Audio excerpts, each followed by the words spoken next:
ሰላም ጤና ይስጥልን ውድ በሀገር ውስጥና በውጭ የምትገኙ ቤተሰቦቻችን ከገበታ ሚዲያ የዕለቱን አበይት ዜናዎችና ትኩስ መረጃዎችን ይዘንላችሁ ቀርበናል። አብራችሁን ቆዩ። በቅድሚያም ዋና ዋናዎቹን የህወሓት እብደት ለየለት። ቡድኑ ኢትዮጵያን ለማተራመስ ዳግም ጦርነት ለመክፈት ቀን ቆርጧል። ቆሞቀሩ ቡድን ሚያዝያ 24 ጊዜያዊ አስተዳደሩን ፈነቅላለሁ ከዛም ምዕራብ ትግራይን በውጊያ አስመልሼ የትግራይን ነጻ ሀገርነት አውጃለሁ ብሏል። ቡድኑ ከወዲሁ ከሻቢያና ሱዳን ድጋፍ እንደሚያገኝ ወደብ ሊሰጡትም ቃል እንደገቡለት አስታውቋል። በሰሜን ኢትዮጵያ ስለነገሰው አስፈሪ ውጥረት እንነግራችኋለን። በዚህ ሳምንት ውስጥ ጊዜያዊ አስተዳደሩን እንረከባለን፣ ጀነራል ታደሰ ወረደን እናባረራለን ብለዋል። ጊዜያዊ አስተዳደሩ ይፈርሳል፣ ፕሪቶሪያ ይፈርሳል፣ የነበረው መንግስት ከ6 ዓመት በፊት የነበረው ይመለሳል ብለዋል። በዚህ በ7 ቀን ውስጥ ነው ያሉት። በሌላ በኩል የትግራይ ክልል ጊዜያዊ አስተዳደር ፕሬዝዳንት ጀነራል ታደሰ ወረደ በክልሉ እየታየ ባለው የፖለቲካ ሽኩቻና የድሮን ምክር ቤት መልሰናል በሚለው የደብረጽዮን ገብረ ሚካኤል ህወሓት እንቅስቃሴ ላይ ያላቸውን ጥልቅ ስጋት ገልጸዋል። ፕሬዝዳንቱ ይህ አካሄድ አጥፊና ትግራይን ችግር ውስጥ የሚከት ነው ሲሉ ወቅሰዋል። እኔ እንደ ጌታቸው አልሸሽም፣ እዚሁ እንተላለቃለን ሲሉም ተደምጠዋል። ይዘነዋል። ለማንትቼ ነው ከመቀሌ የሚወጣው ወዴት ትወጣለህ? የፈለገው ይሁን ያ ነገር አይመጣም። በሌላ በኩል በሰሜን ኢትዮጵያ ከፍተኛ መካረር መፈጠሩን ተከትሎ ከአደባባይ ጠፍተው የከረሙት ጀነራል አበባው ታደሰ ወደ ግንባር አምርተዋል። ምክትል ኢታማዦር ሹሙ ህወሓትን ከመሬት በታች ለመቅበር ግዳጅም ተቀብለዋል። ታደምጡታላችሁ።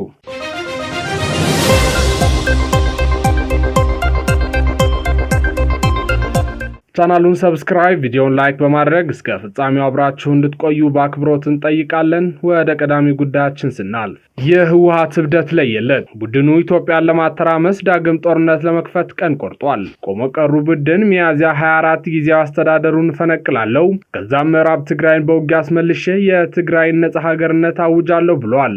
የህወሓት ማዕከላዊ ኮሚቴ ሚያዝያ 11 2018 ዓ.ም ባወጣው መግለጫ ከ6 ዓመት በፊት ክልል ውስጥ በተደረገ ምርጫ የተመረጠው የትግራይ መንግስት ምክር ቤት ወደ ስራ እንዲመለስ መወሰኑን አስታውቆ ነበር።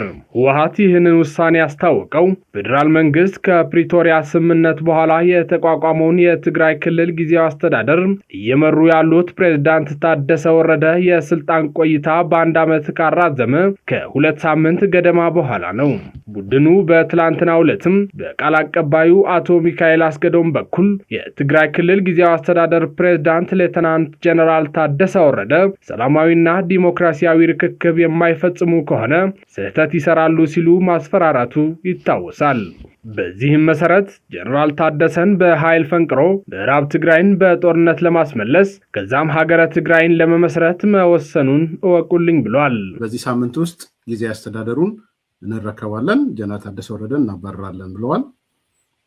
ጊዜያዊ አስተዳደሩ ይፈርሳል፣ ፕሪቶሪያ ይፈርሳል፣ የነበረው መንግስት ከ6 ዓመት በፊት የነበረው ይመለሳል ብለዋል። በዚህ በ7 ቀን ውስጥ ነው ያሉት። ሁለተኛው ውሳኔ ትግራይን አገር ማድረግ ነው ብሏል። የራስን ዕድል በራስ መወሰን በሚል ትግራይን አገር እናደርጋታለን። በቅድሚያ ግን ምዕራብ ትግራይንና የራያ አካባቢን ግዛታችንን በኃይል እናስመልሳለን ብሏል። አገረ ትግራይ ከመመስረታችን በፊት ምዕራብ ትግራይ እናስመልሳለን፣ በኃይል በጉልበት በጦርነት የራያ እነሱ ምንድን የሚሉትን እናስመልሳለን ብሏል። ይህ ያለ ጦርነት የማይኖር ቡድን ትግራይን ያለ ወጣት የትግራይ እናትንም ያለ ጣሪ ለማስቀረት አሁንም የሞት ድግስ እያደረገ ነው። ቡድኑን መልአክ አድርገው ሲስሉትና ሲደግፉት የኖሩት እነ አሉላ ሰለሞን ሳይቀሩ እውነታው ተገልጦላቸው የመከራ ፓርቲ ነው ብለውታል። ይሄ ኃይል እኮ ልትጠጋው አይደለም፣ የህዝባችን መከራ ያራዘመ ነውና ህግ አውጥተን በህግ ቁጥጥር ስር አውለን ወደ ፍርድ ቤት እናቀርበው የምትለው ኃይል የነ ደብረጽዮን ቡድን። ስለዚህ ህዝባችን ግን እረፍት አይወስድ። ይህ ህዝብ መሮታል፣ ሰልችቶታል፣ በቅቶታል። ከምንም በላይ ካሁን በኋላ ግጭት ውስጥ መግባት የማይፈልግ በዓለም ህዝብ ይፈለግ ቢባል ቁጥር 1 የትግራይ ህዝብ በፍጹም ወደ ግጭት መግባት የለበትም። እናም ይህ ቡድን አሁንም በትግራይ ወጣት ህይወት ለመቆመር ጦርነት እየጫረ ይገኛል። ቡድኑ ለድሮን ጸረ ድሮን፣ ለታንክ ጸረ ታንክ ታጥቅ ያለው እያለ ቢፎክርም ቡድኑን ከመሰረቱ የሚያውቁትና የቀድሞ ኢታማዦር ሹም የነበሩት ጀነራል ሳሞራ የኑስ ህዝቡን የሚያስፈጁት በዘረፉት ላለመጠየቅ ነው፣ የማሸነፍ አቅሙም ፈጽሞ የላቸውም ብለዋል። ተሐታትነት ዝጸልአ ኃይል እዩ ይለዛም እንዳይጠየቁ የፈሩ ናቸው። ብዝፈጸሙ ወንጀላትን፣ ግፍዕታትን፣ ስርቅን፣ ቅጥፈትን በፈጸሙት ግፍና ወንጀል፣ ስርቆት፣ ግድያ በሁሉ ከየሕተት በሁሉም እንዳይጠየቁ ተሐታትነት ጸሊኡ ሐኒቁ ተጠያቂነትን በመፍራት አንቆ ዝሓዘ ኃይል እዩ እና ስልጣኑን አንቆ ያዘ ኃይል ነው። እዚ ኃይል እዚ ዝተረጋገ ሁነታት ኣብ ትግራይ ኩሉ አይደልን። ይሄ ኃይል አለ በትግራይ የተረጋጋ ሁኔታ እንዲኖር አይፈልግም፣ አይፈቅድም። ኩናት ክግበር አይኽእልን፣ ጦርነት ማድረግ አይችልም። ዝተረጋገ ሁነታት ክህሉ ግን አይደልን። ምክንያቱም ዝተረጋገ ሁነታት ሰላም ተተፈጢሩ ትካሕታት እዩ። ስለዚህ ጦርነት ማድረግ አይችልም፣ ግን ያልተረጋጋ ሁኔታ እንዲኖር ግን ይፈልጋል። ምክንያቱም ነገሮች ከተረጋጉ ሰላም ከሆነ ተጠያቂ እንደሚሆን ስለሚያውቅ። ያም ሆኖ ግን ከነጭራሹ ካልጠፋ በቀር ጦርነትን ከመጫር የሚቆጠብ አይመስልም። ቡድኑ ሚያዝያ 24 የትግራይን አስተዳደር እንደሚገለብጥና ጀነራል ታደሰን እንደሚያስወግድ የቀድሞውን አመራርም እንደሚመልስ አሳውቋል። ጀነራል ታደሰ ወረደ ደግሞ እኔ የትም አልሄድም እዚሁ ይለይልናል ብለዋል። ከመቀለ ለመውጣት የምትገደድ ይመስልሃል? የፕሬዝዳንት ጽህፈት ቤቱን ለመቆጣጠር ከወሰኑ ምን ሆኜ ለማን ትቼ ነው ከመቀለ የምወጣው? ወዴት ትወጣለህ? የፈለገው ይሁን ያ ነገር አይመጣም። ህወሓት ጦርነትን ለመለኮስ ከመቼውም ጊዜ በላይ መቃረቡን ተከትሎም ከአደባባይ ጠፍተው የከረሙት ጀነራል አበባው ታደሰ ወደ ግንባር አምርተዋል። ምክትል ኢታማዦር ሹሙ ህወሓትን ከመሬት በታች ለመቅበር ግዳጅን ተቀብለዋል። ወዲህ ደግሞ ከትግራይ የህወሓትን ጦር በተመለከተ እጅግ አነጋጋሪ ሪፖርት ወጥቷል። ሪፖርቱ የህወሓት ጦር አልዋጋም ብሎ ማመጹን የሚገልጽ ነው። ጦሩ ብቻ ሳይሆን የትግራይ ህዝብም ከዚህ በኋላ ለህወሓት ስልጣን የሚገብረው ልጅና ደም የለንም በማለት የህወሓትን የጦር ድቤ ድለቃ እምቢኝ ማለታቸውን ይኸው ዘገባ ጠቅሷል። ኢንዲፔንደንት ኒውስ የተሰኘው ሚዲያ ዛሬ ይፋ ያደረገው ጥልቅ ጥናት በትግራይ አራቱም አቅጣጫዎች በሚገኙ ከተሞች የተከናወነ ነበር ብለዋል። ለጋዜጦቹ ሐሳባቸውን የሰጡት ነዋሪም ህወሓት ጦር ለመመልመል ቤታችን ድረስ ይመጣል ብለዋል። እኚሁ ግለሰብ ማህበረሰቡን ለመቀስቀስ የህወሓት ካድሬዎች መጥተው ነበር፣ ነገር ግን ልጆቻችንን ለጦርነት አንልክም ብለን ጥያቄያቸውን ውድቅ አድርገነዋል ብለዋል።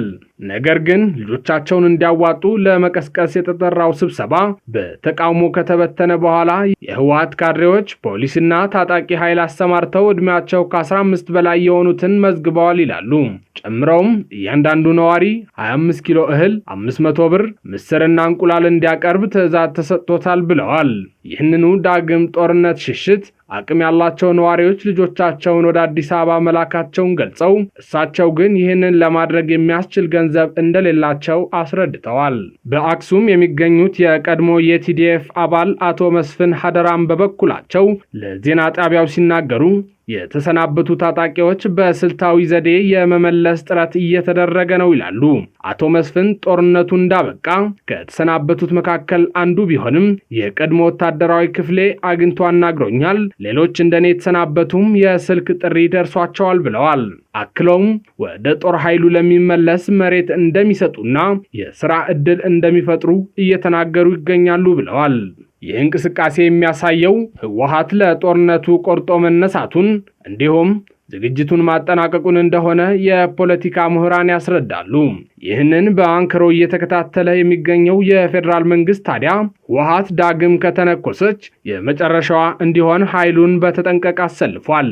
ይህ ህወሓትን የመቅበር የመጨረሻ ኦፕሬሽን በምክትል ኢታማዦር ሹሙ ጀነራል አበባው ታደሰ የሚመራ ሲሆን ጠፍተው የከረሙት ጀነራሉ ወደ ሰሜን ማቅናታቸው የጦርነቱ ጅማሮ መድረሱን አመላካች ነው ተብሏል። በቀጣይ መረጃችን ኤርትራ ለኢትዮጵያ ማስጠንቀቂያ ሰደደች። የኤርትራው ፕሬዝዳንት ኢሳያስ አፈወርቂ አስተዳደር የማስታወቂያ ሚኒስቴር በዛሬው ዕለት ባወጣው እጅግ ጠንካራ መግለጫ ጠቅላይ ሚኒስትር አብይ በቅርቡ በሀገር ውስጥ ብዙሃን መገናኛዎች የባህር በርን አስመልክቶ የሰጡትን አስተያየት የሉዓላዊነት ጥሰትና ሕገወጥ ይገባኛል ጥያቄ ሲል አጣጥሎታል።